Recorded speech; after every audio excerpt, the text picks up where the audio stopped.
Qayg'u va g'amdan qutulish uchun Amir Hamzaning bir muborak duolari mavjud bo'lib, buni ulamolar bardavom o'qishgan. Ichki va tashqi iztiroblar dafi uchun o'qiladigan duolardan biridir. Biz ham o'qib yursak doim xotirjam bir hayotda yashaymiz. Inson uchun eng ulug' ne'matlardan biri xotirjamlikdir, ya'ni g'amsiz yashashdir. G'amsiz degani ishlar yurishgan, nimaga qo'l ursa baroridan kelishi demakdir. Marhamat, yig'lamagan bolaga sut yo'q. Ovqat o'zi-o'zidan pishmaydi. Duo qilmasdan ne'matga erishish bo'lmaydi. Duo budur. Bismillahirrohmanirrohim.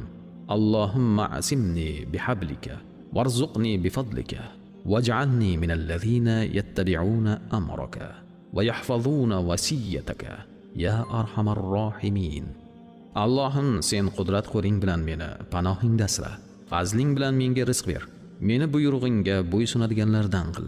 Vasiyatingni qo'riqlaydiganlardan ayla. Ey arhamar rohimin.